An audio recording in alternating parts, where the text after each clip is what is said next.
अगर तुम ये 7 गलतियां कर रहे हो तो तुम कभी अमीर नहीं बन सकते। आचार्य चाणक्य ने एक गंभीर स्वर में कहा, चंद्रगुप्त, तुम्हें पता है अमीर और गरीब में सिर्फ एक चीज का फर्क होता है। फिर उन्होंने थोड़ा रुक कर कहा, धन।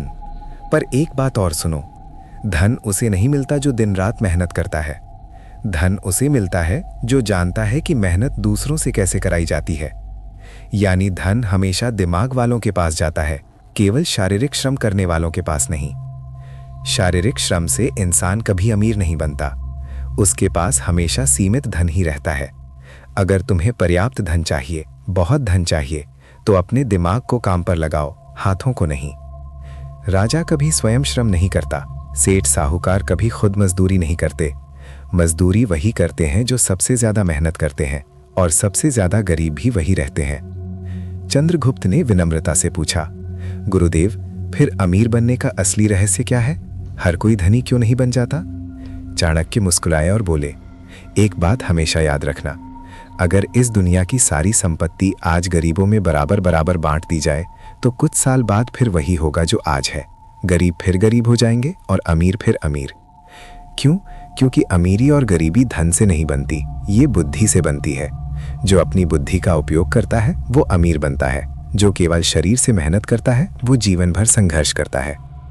फिर चाणक्य बोले, आज मैं तुम्हें 7 ऐसे नियम बताने जा रहा हूं जिन्हें अगर तुमने समझ लिया तो तुम्हें धनवान बनने से कोई नहीं रोक सकता। नियम 1, अपनी अक्ल में निवेश करो। सबसे बड़ा निवेश है अपनी बुद्धि में निवेश।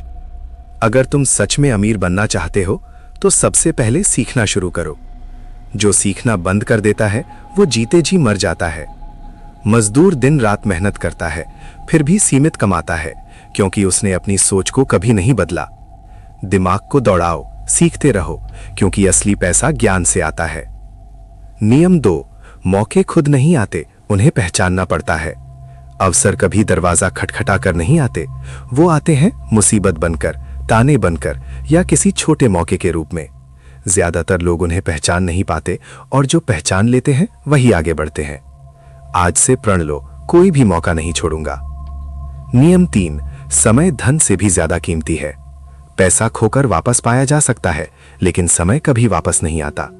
दुनिया के सभी सफल लोग अपने समय को सबसे ज्यादा महत्व देते हैं। अगर तुम अपना समय बर्बाद कर रहे हो तो तुम धन के लायक नहीं हो। नियम 4, धन आने से पहले खुद को तैयार करो। धन कमाना मुश्किल नहीं, धन को संभालना मुश्किल है। तुमने देखा होगा, लॉटरी जीतने वाले लोग कुछ साल में फिर गरीब हो जाते हैं। क्यों? क्योंकि उन्होंने खुद को तैयार नहीं किया था। अगर तुम में संयम नहीं है तो धन टिकेगा नहीं। नियम 5, अपनी संगति बदलो। तुम वही बनते हो जिनके साथ तुम रहते हो। अगर तुम नकारात्मक लोगों के बीच रहोगे तो सोच भी वैसी ही होगी। अगर तुम सफल लोगों के बीच रहोगे तो तुम्हारा नजरिया बदल जाएगा। अब सबसे जरूरी बात, उधार की नीति। चाणक्य बोले, उधार दीमक की तरह होता है जो रिश्तों को धीरे धीरे खोखला कर देता है। जब कोई तुमसे पैसा मांगता है तो तुम मना नहीं कर पाते, क्योंकि तुम्हें रिश्ता टूटने का डर होता है। लेकिन सच ये है, पैसा देने के बाद ही रिश्ते ज्यादा टूटते हैं। अंत में मैं वो तरीका बताऊंगा जिससे लोग उधार मांगना ही बंद कर देते हैं। अब जानो वो 5 तरीके जिनसे तुम समझदारी से ना कह सकते हो। तरीका 1, तुरंत जवाब मत दो।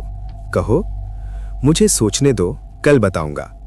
इससे तुम्हें समय मिलेगा और सामने वाले की सच्चाई भी पता चलेगी। तरीका 2, सवाल पूछो। पैसा कब और कैसे वापस करोगे? अगर सामने वाला साफ जवाब नहीं दे पा रहा तो समझ जाओ। तरीका 3, गारंटी मांगो। कोई चेक या सुरक्षा दो। जो सच्चा होगा वो मान जाएगा, जो झूठा होगा खुद पीछे हट जाएगा। तरीका 4, कमी दिखाओ।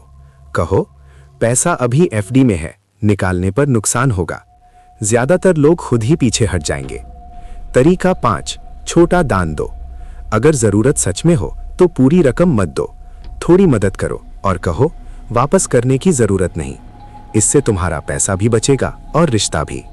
अंतिम सीख, अगर पैसा ना देने से रिश्ता टूट जाए तो वो रिश्ता कभी सच्चा था ही नहीं। ना कहना कमजोरी नहीं, आत्मसम्मान है। अगर आपको ये ज्ञान पसंद आया तो इस वीडियो को लाइक करें, शेयर करें और कमेंट में जरूर बताएं आप ये वीडियो किस राज्य से देख रहे हैं। कमेंट में लिखो, मैं अमीर बनूंगा।